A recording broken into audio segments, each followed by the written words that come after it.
Pure luck and timing, and I thought I was amazing. I thought I was a genius, man. I was a little financial Einstein, not true. I started buying so much real estate, some that I wasn't even going to see, and I got a little bit over leveraged, a little bit over my skis because I just thought if one is good, 109 is better. 2008 taught me that, anyone can make money on the way up, but it takes real knowledge to make money on the way down. Welcome to the Real Estate Pros Show, where we interview real estate investing professionals from coast to coast, as well as the service providers that serve the real estate investing industry. Our goal is simple: share what's working now to help you improve and scale your business to the next level and meet the pros that can help you get there. Real Estate Pros is powered by Investor Fuel, America's leader in helping real estate investors and professionals build the business you need to live the life you've always dreamed of. Let's start today's show. Property insurance for real estate investors doesn't have to be difficult, but it does need to be there to protect you when you need it. MyInvestorInsurance.com not only provides insurance at 15 to 30% cheaper than traditional agencies, it's built specifically for real estate investors like you. You can set up an account in about 2 minutes, get quotes on properties, turn on and turn off insurance for your fix and flip or rental properties in around 2 minutes without having to talk to anyone directly, all through our portal. There's no better way or faster way to make sure you've got the coverage you need to protect you, and no more lengthy policies either. Once you're set up, you're billed monthly and prorated by the day for however long your policy is active. It's powered by MSI, the third largest independent MGA, with 1.5 million customers and more than $1 billion in cumulative premiums written. Get set up today in about 2 minutes at myinvestorinsurance.com/fuel. Hey folks, welcome back to the show. Today's guest, Garrett Gunderson, has been jokingly called Money Jesus, not only because of the hair and beard, but because he has a gift for liberating people from the myths that quietly harm their relationship with money. For decades, he's helped entrepreneurs question the stories they were told about hustle, sacrifice, and delay, and replace them with something more honest and sustainable. He's the author of 10 books, including multiple Wall Street Journal bestsellers, with Killing Sacred Cows reaching #1 and making the New York Times bestsellers list. His work is about restoring clarity, freedom, and creating a life that actually feels worth living, one that you don't want to retire from. To make money more fun and easy, he even filmed a comedy special that you can find on Amazon Prime called The American Ream.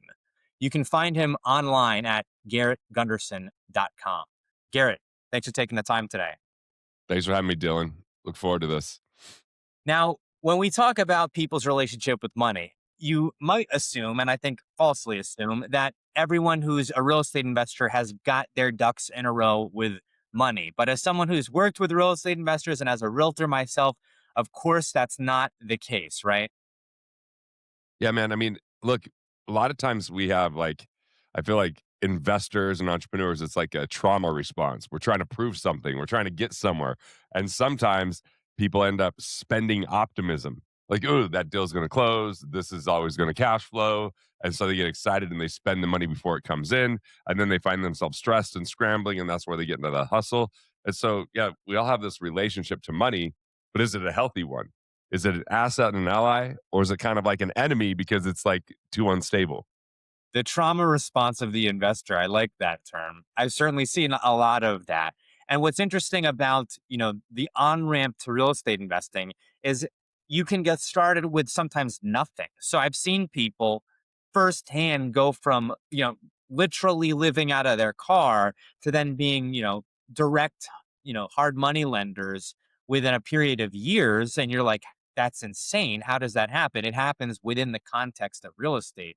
But you still might have some of those old habits, right? Especially if you weren't taught. And who is taught the right relationship with money? I think hardly anybody. Stop living on an island and join the #1 mastermind in America for professional real estate investors. Investor Fuel is a community of hundreds of the nation's top investors working together to build stronger businesses and better lives.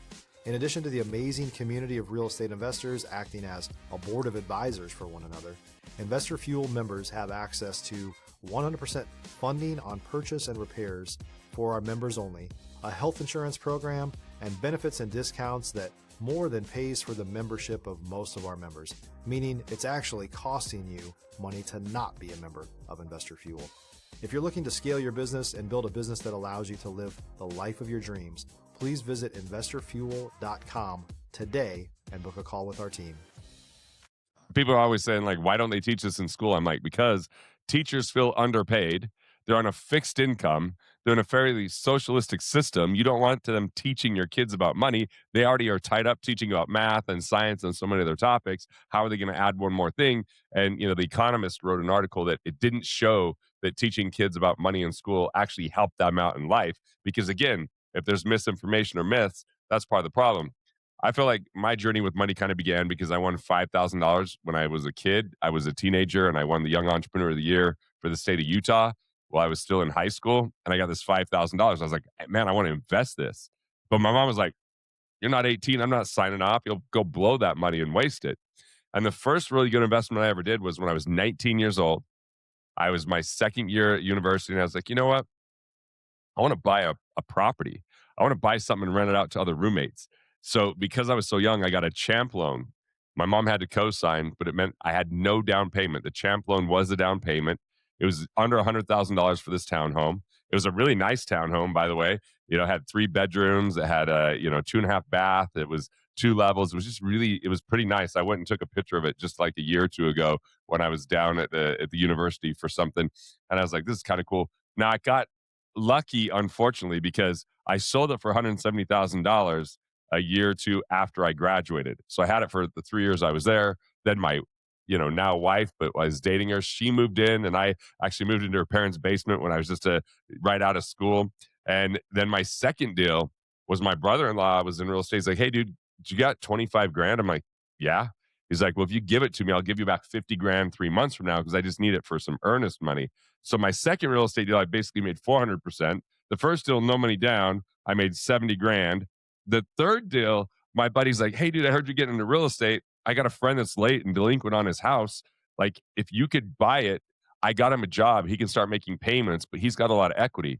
And when he can refinance, he'll split the equity with you. So my third deal, no money down on that deal. $90,000 I walked away with. I thought, dude, I am a genius. So I started buying so much real estate, some that I wasn't even going to see. And I got a little bit over leveraged, a little bit over my skis because I just thought if one is good, 109 is better. So I think that the education for the person is essential. Like, you got to know your investor DNA. And there's 100 different types of real estate, 1,000 different types of real estate. Get really good in that one lane. And, like, if I would have just stuck to like single family, I was crushing in that. It's when I was like, oh, I should get into commercial. Oh, I'm going to do some fix and flips. I just got where it was like overwhelming amount of stuff. You mentioned really almost shocking returns on those first few deals in a relatively short time frame. Pure luck and timing. And I thought I was amazing. I thought I was a genius, man. I was a little financial Einstein. Not true.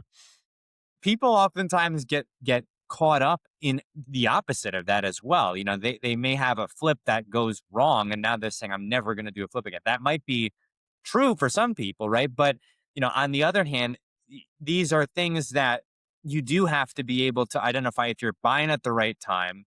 A couple of years ago, and I'd say even still right now, it's not the easiest time to be a flipper, right? When there's so much new construction happening. Do you think that when you were getting in, there were any market conditions that were specific to then that really helped those deals? Yeah, just the fact that, I bought that property in 1997, and then we started to see, a nice little increase in property values, especially in that area as it started to grow. And then, just the next deal was in Vegas, and that place was really growing at the time. I mean, property values were increasing. You had to even buy a house. You had to go into a lottery, which was, I thought, very ironic and fitting for Vegas because there were so many people moving in and the property values. And then you had investors coming in, just buying and then trying to hold on to it for 6 months and sell it. So it was like the market timing was perfect, not because I knew it was good timing. I just happened to be born at that time. And that's the time I got into real estate. 2008 taught me that, anyone can make money on the way up, but it takes real like knowledge to make money on the way down. And some people make a killing on the way down, but you have to have a completely different set of skills and knowledge and understanding. Yeah, I feel like those people who actually, which is hardly anybody, made it through 2008 and to 2012 and 2014, where you started to see that the upswing.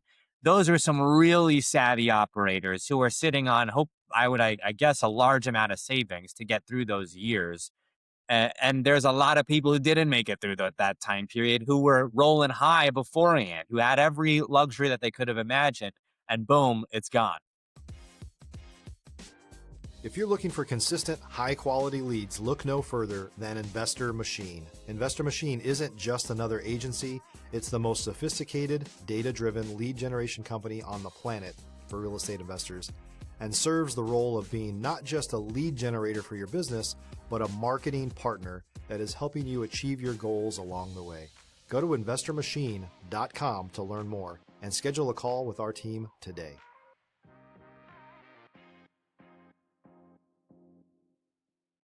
Right. That I remember like in 2006, I had clients that were buying stuff on their home equity line of credit because the money was going up so fast. I'm like, no, no, you didn't buy an asset. You bought a car. That's not going up in value. Like what you still owe that money to the bank. Or I knew people that were buying homes and then refinancing them and saying, dude, I just made 300 grand on my home. I'm like, you have a $300,000 additional loan on that refinance. Like, yes, that's money that's attached to the home, but you haven't sold the home. So it's actually a loan. Like people just didn't recognize like it was like funny money. It's just like it was too easy. Like, Yeah, you the know, 100,000 that you're going to spend on, who knows what, right? Because you can spend it on anything, right? I was just having this conversation actually today with a lender who was talking about, what are there any stipulations for certain things? You could pocket that money. You could, of course, roll it in another real estate, which might be advisable, but you could pocket it too. And so when people start to go off the rails, when you've made it some money and you start to not necessarily do any one thing wrong, but it could be a number of things. Are there any common themes that you see folks messing up? yeah. One of the things is they'll get really good at something and then try something they're not so good at instead of continue with the thing that really works for them. Right. Another issue is like people just borrow to consume or they'll borrow to speculate. Like crypto's a perfect example. Someone's like, "Oh man, this I'm working hard to find the right real estate deal and get the right renters in there, and it's taking all this work. And my buddy, he just made more money than me because he bought this meme coin." But the thing is, you have an asset, they have a story, and that story goes away, and you still have brick and mortar, and you have a capital gain asset that has tax advantages that can cash flow, and so there's a lot of advantage there versus just buying something that's built on hype. And so I think that it's not get seduced by these stories that aren't real. So many people have more money by literally just putting it in the bank because they get seduced in some of the craziest things. I mean, look at how seductive gold and silver was recently because gold had this huge spike, silver had a spike. But this happened to silver before. One major player sells it off and it dips super quick. So I think the key is the wealthiest people, like if we look at Warren Buffett, he says everyone would become a much better investor if I said you could only make 20 lifetime investments. You get really selective that people, instead of diversifying, they diversify. They spread themselves thin. They get into things they don't understand. And focus is what really creates wealth. Diversification preserves wealth. So when you're on the way up, if you diversify early, you actually don't create the growth that's possible and you have more things that can go wrong. So it's almost like you're raising the white flag, being like, I don't really know what I'm doing. I'm going to buy something over here and something over there.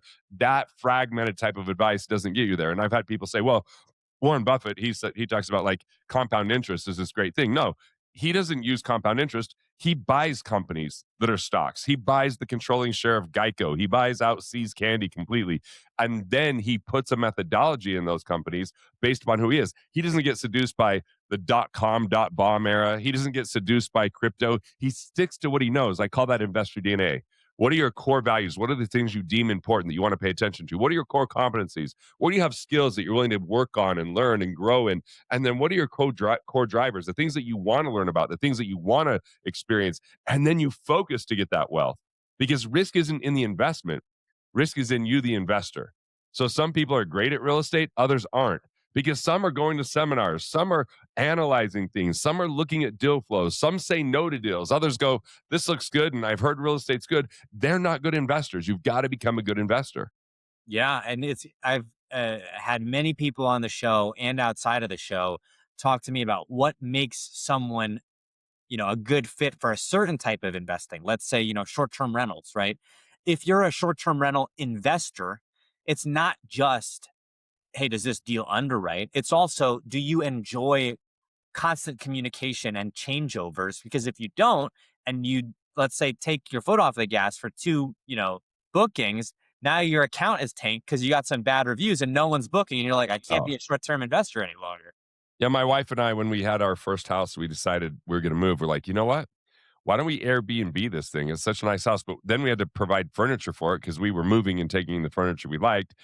And after a few weeks, she's like, "I hate this. There's so many interactions I have to deal with, so many people." She's like, "Some people are just looky-loos and they're asking all these questions." She's like, "I don't wanna do it anymore." And then we just turned it into a rental.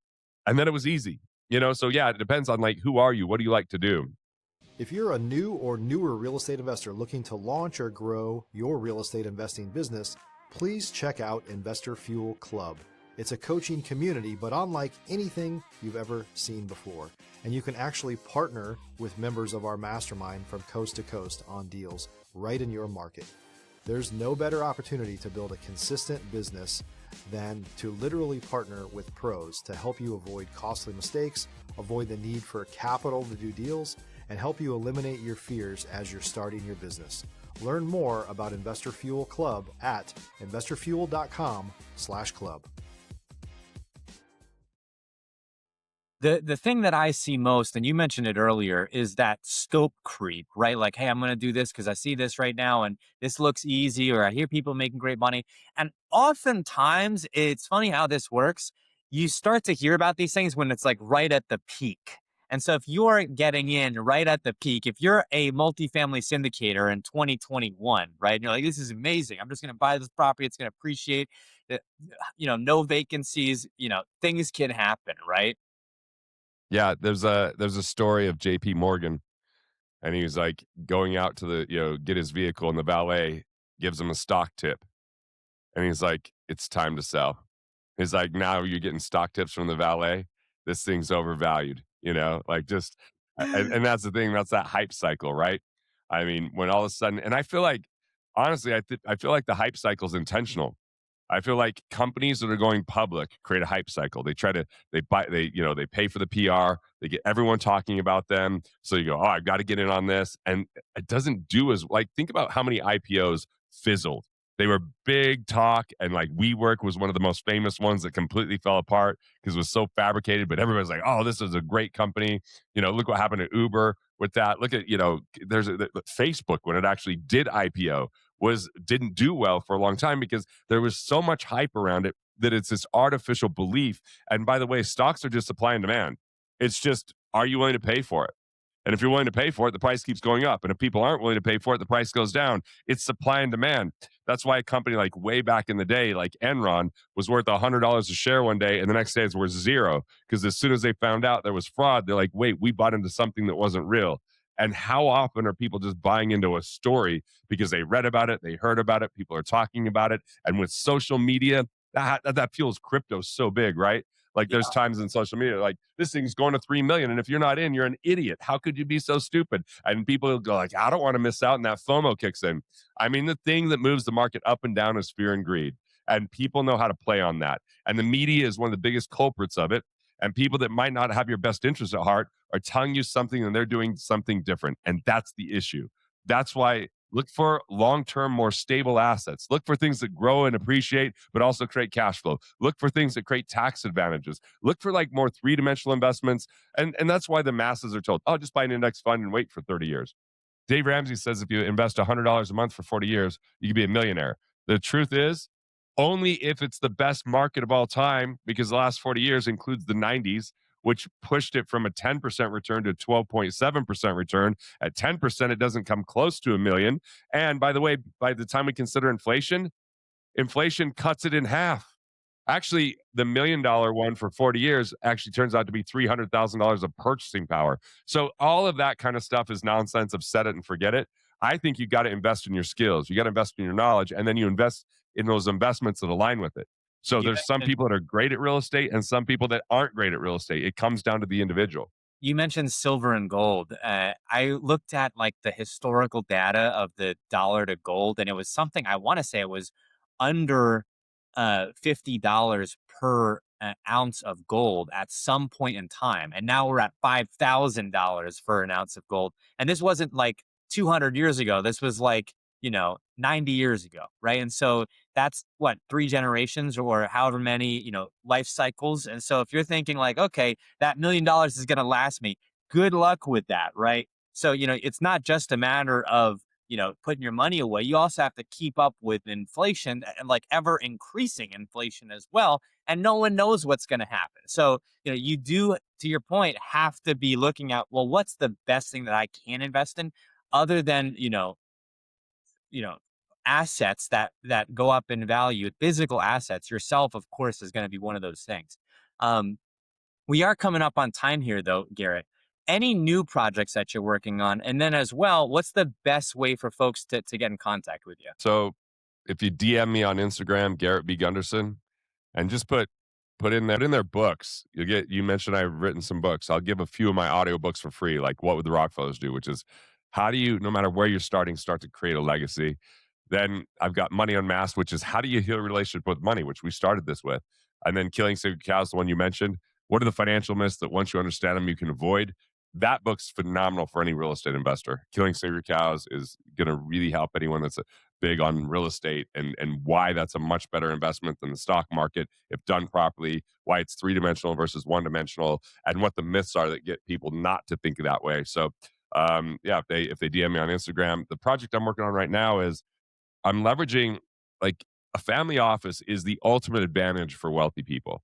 They have a financial team that only works for their family, but you got to be worth at least $300 million to have one that's just for you. There's things called multifamily offices that they might have 50 to 100 clients, but the ones I refer to start at 9 grand a month, kind of out of reach for most people. So from the time I was in my early 20s, I saw a family office. I was like, I want to build this for people on the way up. People that are making like 350,000 of revenue, not income. People that are $1 million of revenue that no financial person can help them with all those things. And because of artificial intelligence in this command center we built, I partnered with the good CPAs and attorneys and have amazing financial professionals to help people get those comprehensive services for a fraction of the price because of the efficiency we create. So rather than paying $600 an hour to an attorney, we have it inside the system. They train the system. They look at everything. And now they're only having to spend a few minutes per file because we've trained it to analyze on the way that they would do it. And so now people are saving a ton of tax. They're saving a ton of interest. They're getting all their house in order, which means no slippage or breakage. And it just saves them a ton of time. I'm really passionate about it. Yeah, it's called Multiplier. GarrettGunderson.com. You can kind of check it out. We're not really offering it to the public right now. We're offering it only to our existing clients, but we do have a program that's kind of an entry level into there. Garrett, thank you so much for coming on the show. Thanks for your time today. Hey, thanks for having me, man. Take care, Dylan. Thanks for joining us for today's Real Estate Pros Show. You can learn more about the amazing benefits of the Investor Fuel Mastermind community, including surrounding yourself with hundreds of other rock stars, 100% financing for your deals, and members-only discounts from vendors you're likely already using that, as a member of Investor Fuel, will save you more than the cost of your membership. Visit investorfuel.com to learn more. If you're interested in joining us as a guest of this show, please visit investorfuel.com/pros to apply. You can also check the show notes for access to free resources, how to get access to world-class lead generation, and much more. Don't forget to subscribe so you never miss another episode. Have a great day. We'll see you on the next show.